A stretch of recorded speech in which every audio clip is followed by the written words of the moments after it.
Magandang araw, University of Antique. Ang University of Antique ay isang pampublikong institusyon na matatagpuan sa Sibalom, Antique. Ito ay tinatag noong 1954 bilang School of Arts and Trades. Sa paglipas ng panahon, ito ay nagtitahanan ng karunungan at pag-asa ng mga Antiqueño. Ito ay patuloy na nagbibigay ng dekalidad na edukasyon sa larangan ng agham, teknolohiya at agrikultura. Higit sa pagiging sentro ng edukasyon, ang universidad ay sumasalamin sa kultura at kasaysayan ng probinsya. Ipinagmamalaki nito ang sariling atin, ang mga produktong lokal kagaya ng koron, karanan at kawayan, na siyang tunay na pagyabong ng mahilikhaing kaisipan ng mga Antiqueño.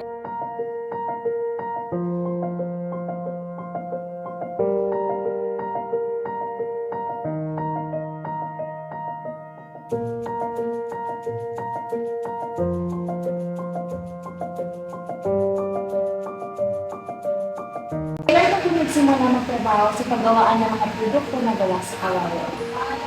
Mula ako magtrabaho ka sa isipin natin sa bangko at doon ako ringgit na sistem lang ang building nila magkalaking kadyak.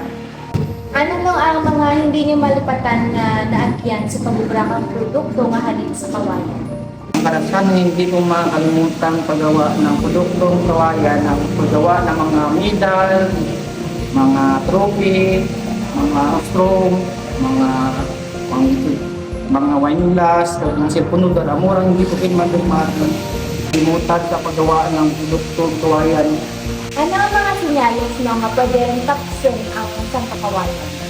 Ang sinayalos na pili tapos ang puno kang kawayan, makikuha ang tanang gatambo raw, tanang ganamboon, tapos gapul ng puno na kita mo na gabalon, tapos tupular ng anang lawas raw, manamor na burang rin na, tapos ada aja pili kaya ikaw makatagpas sa Oktubre at sama Disimbre kahit tagirinit ba mamara ang puno kawayan, kaya umura pili na matagpas ng kawayan. Kung tagururan na, sentang kanak ramong ang puno katwayan kung tagururan, lalo maguba ang produkto katwayan. Kung tagirinit ra, nasig namit pag mara katwayan. Kung basa ang mga na po ng kawayan, wala mo rin nakawala. Warang daw kung napili mo naman ng puno katwayan, tapas. Yung may binabulong naman ito sa babaw. Bago ng puno kawayan daw ang kawayan, alin sa puso, yung magilin na daw ang matigara. Napili ng alin sa puno, pagtapat na dalawa kulo namang damal.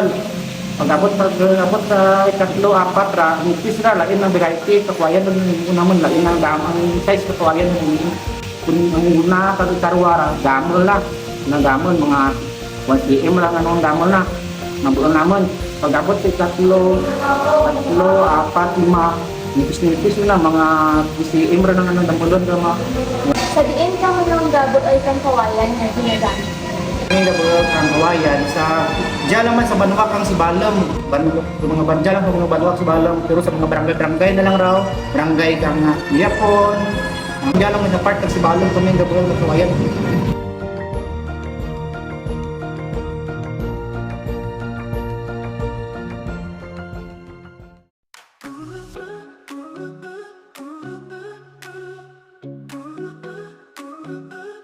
Kami na natawag mo nga pole cutter. Alin sa amon nga supplier ang labog pang kawayan. Kaya cut naman dito dyan, may use kang pole cutter into 1 meter. 1 meter lang nila, specific na 1 meter lang.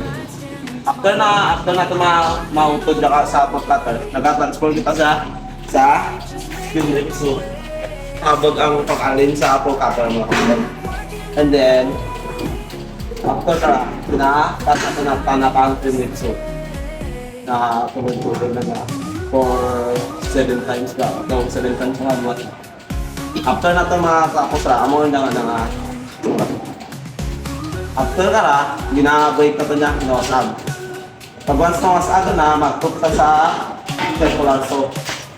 Na filter ka na, amo na isura na, so break na ito may ka na. After na ito break, i-remove na ito dyan naps. Ay, not good eh. Ano nga po, remove natin may use ng circular.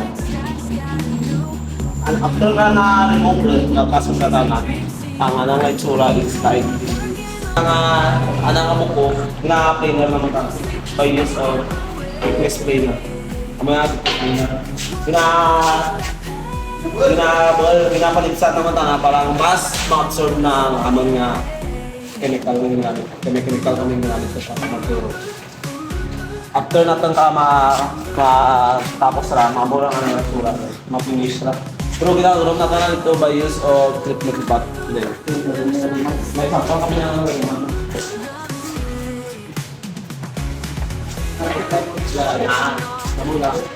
kaya tawag natin nga treatment bath. May nantatala, may chemical na. Ang chemical na nagamit naman is boric borax acid. Darwara ka na. In every kilo is almost mga 30 liters. Ginawa nila tayo po 24 hours lang. After ka pagkasumaan, ibotok sila na, inadala naman dito sa aming piling drying.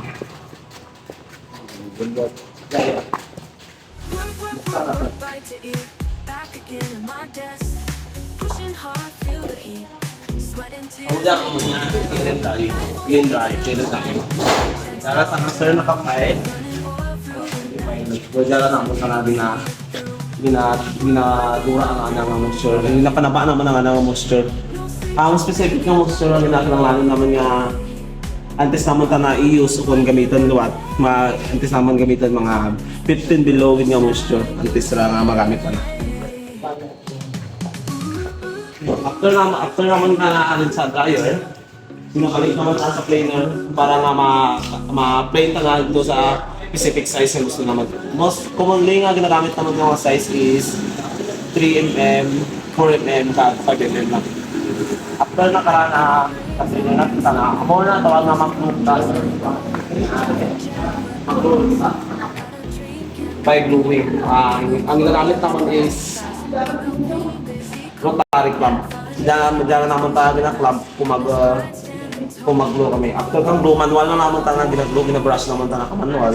Kay may brush, may machine kami na nga naka-gluing. Kasi wala naman ginagamit kay nata ang magasto tayo sa glue. Amo yung manual naman tayo yung glue. Kag amo na pag-clamp naman. May natsura naman. Nag-clamp naman tayo. After ka na pag-clamp, para ma-finish, balik kita sa circular. Kaya ikat natin yung watang sana.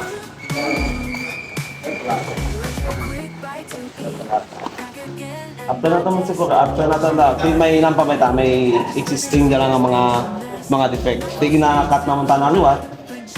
Nabuan naman tayo nga mag-liquid na. Ang size nila is 2 cm. After natin pag 2 cm, balik luwat kita sa glue. Magluluwat natin, may imuha natin tayo nga planks rin.